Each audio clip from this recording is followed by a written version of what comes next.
हर शय का अल्लाह के दरबार में हिसाब है।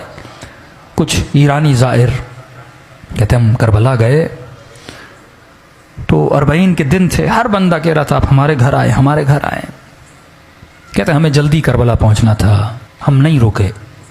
एक छोटा सा गांव था बीच में, एक बूढ़ा 75 साल का, उसने आकर हमारे कदम पकड़ लिए। इतनी शिद्दत से रो रहा था, लग ये रहा था अगर इसकी दावत को कबूल न किया कहीं इसे यहीं पे सख्त तारी ना हो जाए। का ज्यादा नहीं, बस आओ मेरे सुफरे पे खाना खाओ। अगर तू मेरे सुफरे पे खाना खाएगा मैं ऐसे महसूस करूंगा कि गोया हुसैन मेरे घर में मेहमान बन के आए। खुलूस। हमने कहा बूढ़ा है, हमने कहा ठीक है खाना खाएंगे पर जल्दी निकल जाएंगे। कहा ठीक है 1-2 घंटा आराम करो, अपनी जोराबे दो, मेले कपड़े दो, वो भी धुलने के लिए देता हूँ, थोड़े फ्रेश हो जाओगे, 2 लुक़मे खाने खाओ, मुझ गरीब का दिल खुश हो जाएगा। कहते हैं उसके घर हम चले गए। उसने कहा ठीक है मैं 1 घंटे में खाना तैयार करता हूँ। हम थोड़ा कमर सीधी करके बैठ गए। उस बूढ़े के घर की दीवार के ऊपर एक पेंटिंग लगी थी। पेंटिंग थोड़ी अजीब थी जिसने हमें अपनी तरफ खींचा। हमने क्या देखा, उस पेंटिंग पे एक ताबूत है, मैयत है अंदर। उस ताबूत के साथ में कब्र है खुदी हुई। हमने कहा ये कैसी पेंटिंग है, लोगों के घरों में जाओ या करबला की जरिए ये चीजें हैं, लेकिन ये कैसी पेंटिंग है जिसमें ताबूत है, ताबूत के अंदर मैयत और सामने खुदी हुई कब्र है। बूढ़ा आया, हमने कहा बूढ़े बताओ ये पेंटिंग का माजरा क्या है। उसने कहा पहले खाना खा लो, कहीं ऐसा ना मैं बताऊं तुम रोने लगो। मौला के ज़ाहिर हो, सुकून से खाना खाओ। इसरार किया कर नहीं, खाना खाओ। खाना खा लिया हमने कहा अब बता। कहा ये जो ताबूत देख रहे हो ये मेरा ताबूत है, ये जो कब्र देख रहे हो ये मेरी कब्र है। एक दिन मैं मर चुका था, मेरा जनाजा ताबूत में था, इसी तरह मेरी कब्र खुदी हुई थी। आज जो मैं तुम्हारे सामने जिंदा हूं ना, ये हुसैन की दुआ का नतीजा है। ऐसे कई मौजूज़े हो चुके हैं। का जरा समझा तो कहना क्या चाहता है। का मेरे पूरे गांव वाले से पूछो कि ये बूढ़ा जिसके घर हमने खाना खाया है इसका माजी कैसा था, तो सारे गांव वाले गवाही देंगे हमारे गांव में इससे बड़ा कोई फासिक नहीं था। का मुझे नहीं याद कोई ऐसा गुनाह था जो मैंने नहीं किया। मेरा हुसैन इब्न अली से लेना देना नहीं था, मेरी एक अपनी गफलत की जिंदगी थी। सद्दाम वासिल जहन्नुम हुआ, 40 का सिलसिला शुरू हुआ। मैंने देखा जोक दर जोक कुछ लोग हैं जो करबला हुसैन की ज़ियारत के लिए जा रहे हैं। मेरा दिमाग तो था ही शैतानी ना।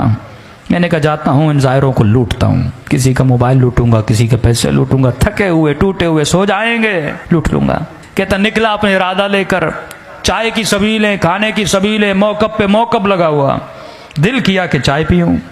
एक मौकब पे गया, मैंने कहवा उठाया, पीना चाहा। उस जवान ने मुझे पहचान लिया कि मैं चोर हूँ।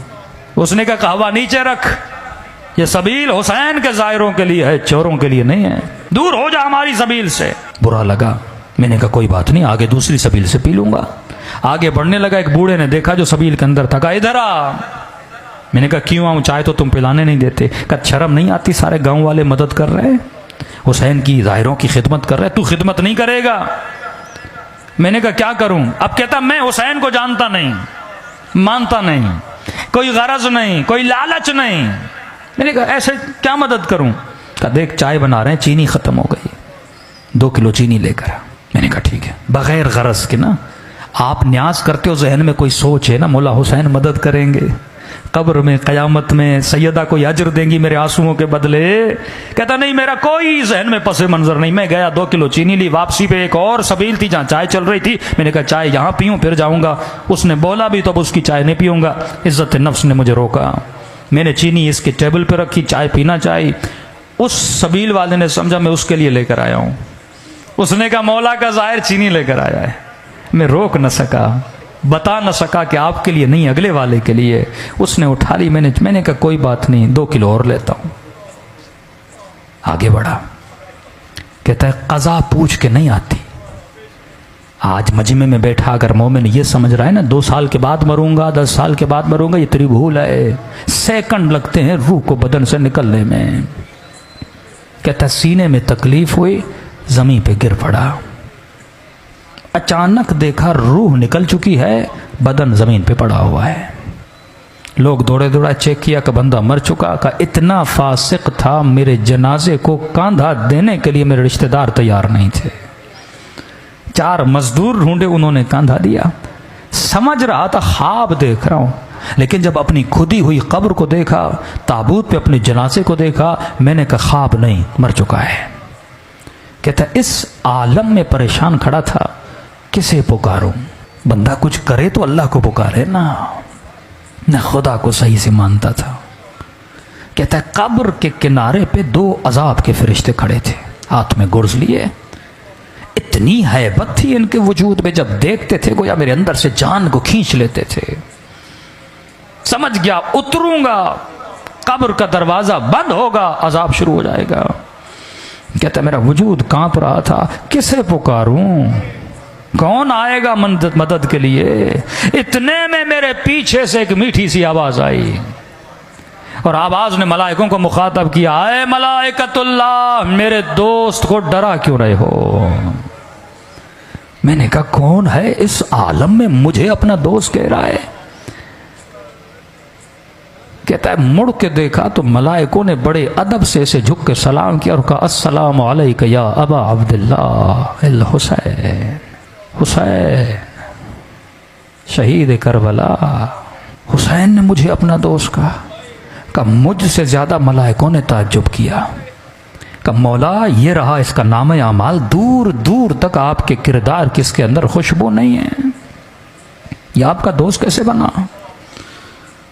इमाम ने कहा अगर दोस्त न होता मेरी सबील पे 2 किलो चीनी न देता। कौन देता है बेगरज किसी को कोई चीज। कहा हुसैन गुनाह बहुत है, 2 किलो चीनी की कीमत क्या, ये हुसैन है, जरा जरा चीज का हिसाब रखता है हुसैन, ये करीम है। अजीब जुमले इस बूढ़े ने कहे कि सुनने वाले ईरानी सारे जाहिर रोने लगे। कहा इतने करीम है, हमें पता नहीं था मौला हुसैन का। इमाम ने कहा 2 किलो चीनी के अंदर जितने चीनी के दाने थे, हर दाने के एवज इसका 1 गुनाह मिटा दो। कहा मौला मिटा दिए, अब भी गुनाह बहुत है। कहा 2 किलो लेने गया था, ली नहीं थी। अगर तू करबला जाने की नीयत करे, बीच में मर जाए ना, सवाब लिखा जाएगा। आया तो था ना, नीयत तो की थी ना। इमाम ने कहा दानों को काउंट करो, हर दाने के। बस कहने लगे मौला हुसैन अब भी गुनाह बहुत है। बूढ़ा रोकर अपना सर पीट के कहने लगा, जब ये कहा ना मौला अब भी गुनाह ज्यादा है, कहता मैंने सर झुका लिया, अब हुसैन क्या देंगे, कुछ है ही नहीं। क्या मौला हुसैन ने कहा और कितने किलो की जरूरत है, हुसैन खुद खरीद के देगा। का एक शफकत भरी निगाह से मुझे देखा, कहा वापस चला जा, और बन के वापस आना। अब अगली बार जब आओ ना, हुसैन को मलाइकों के सामने शर्मिंदा होने न देना।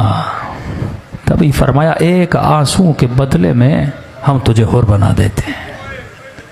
ये मत समझो आंसू निकलते हैं रायगां चले गए का, नहीं, सैयदा ज़हरा अपने रुमाल में जमा करती है।